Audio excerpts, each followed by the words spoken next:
Good morning, Sharon. I am so excited to finally have you on and to talk with you today. And thank you so much for accepting the invitation. You hold the group on Facebook, Female Physician Entrepreneurs, and you are agreeing today to read the poetry, which is, I'm so excited about it. So let's hear from you. Why don't you introduce yourself in few sentences and let's hear your poem. Okay. Hey, Kat, thanks so much for having me today. My name is Sharon McLaughlin. I am a board certified plastic surgeon. I started the Facebook group for community so that women physicians would have a place to come and learn about business. And I've also started this other endeavor where it's called Mind Lull, where I encourage taking breaks, like rather than speeding up to get more, actually slowing down to go faster, slowing down so that you can really look and analyze and see, like, where am I spending my time? What activities I'm doing? So that's all about it. I feel like a lot of business owners, entrepreneurs, we go, go, go, but we're not necessarily efficient. I don't like to use the word productive because I believe that there's like a toxic productivity. And so many physicians know we have to produce, we have to produce. But because we do that, a lot of things are kind of fall through the cracks. We don't get as much time with our patients. And so I don't actually like to use the word productivity, but I do like the word efficient. And more importantly, we just have to feel good within ourselves. Like the work starts within ourselves. We can't just go, go, go all the time because we can't pour from an empty cup. So that's never good. Let me pull up the poem that I wanted to read today. There's actually two small ones, but this one I really liked a lot. It's by William Bennett. It's in the Book of Virtues. It's actually a children's book, but it's called You Mustn't Quit. When things go wrong, as they sometimes will, when the road you're trudging seems all uphill, when the funds are low and the depths are high, and you want to smile, but you have to sigh. When care is pressing you down a bit, rest if you must, but never quit. Life is queer with its twists and turns, as every one of us sometimes learns, and many a failure turns about when he might have won if he'd stuck it out. Stick to your task through the pace seems slow. You may succeed with one more blow. Success is failure turned inside out, the silver tint of the clouds of doubt. And you never can tell how close you are. It might be near when it seems afar. So stick to the fight when your heart is hit. It's when things seem worse that you mustn't quit. Isn't that like a great one? It's like summarizes everything about entrepreneurship and the fact that it's in the children's book. Like, I thought that was just phenomenal that a child would hear that. I don't know if they could really grasp until they're older, but if they ever look back on it, what words of wisdom, right? Yeah, I love children books because they have so much wisdom and so much morale and a little bit of a teaching nuggets for kids because they can handle only that much. And don't you feel like that in your day that you can only handle that much because, as you say, you're so busy and you try to be efficient? But I love the idea that in order to succeed, you have to fail. And I think it's such a huge message, isn't it, that when you think about your failures, you got to have a will to get up and to go, and and look at at various resources and women that inspire you. And I'm so inspired by female physician, plastic surgeon, which is already over my head, how to get to that point and be successful. And you out branch and you're looking into new excitements and new ways to express yourself really and make your life fulfilled. And I loved one of the recent posts that you had.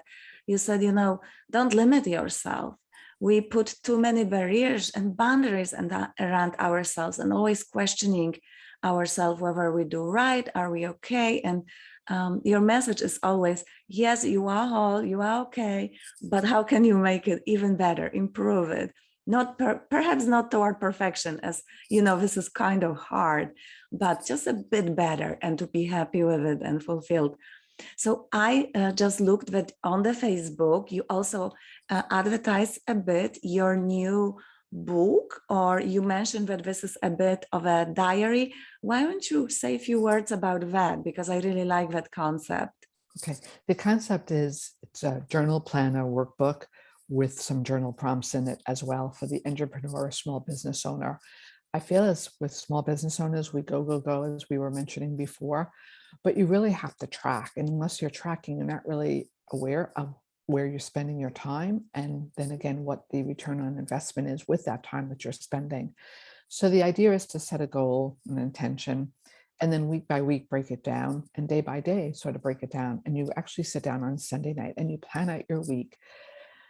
And then day after day, you reassess, and there's a journal prompt Monday through Friday. Kind of gets you thinking about things that you may not have been aware of, but things to help you along in your business. I always give the example of networking. What networking events have you been to? And the question is, have you been to networking events? Really, that's what I'm asking, And if you haven't, why not? With the group and the community that we mentioned in the beginning, one of the fastest ways to grow is to leverage your community, right? Rather than trying to do this yourself. Like right now, I'm talking to Kat. We were introduced to ourselves because of networking is really what it comes down to. So many great things can happen from that. And if you're trying to do this all alone and not telling people what you're doing, not asking for help, not helping others along the way, you're going to, in the end, you'll do so much more work than you need to do. Use leverage your community. And I love it. And yesterday I graduated a few of our fellows from the rheumatology fellowship. And, at the end, I always try to express how much each of what we do with fellows is a work of a team and community. And you are right. If you're thinking, whether you're program director or solo performer, it just would be such a lonely and short game. You got to think about community and your support system. And I'm so glad that we met, and you have, this almost an unending energy, which I absolutely love, and I want to absorb it, and it's absolutely infectious, even over Zoom.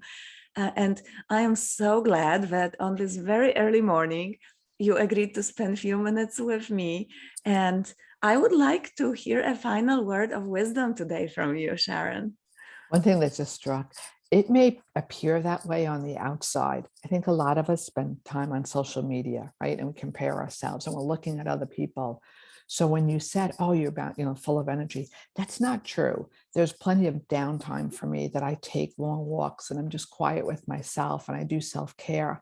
And there's other times that my day is chaotic and and I look at other people and say, oh my goodness, I wish I was like them.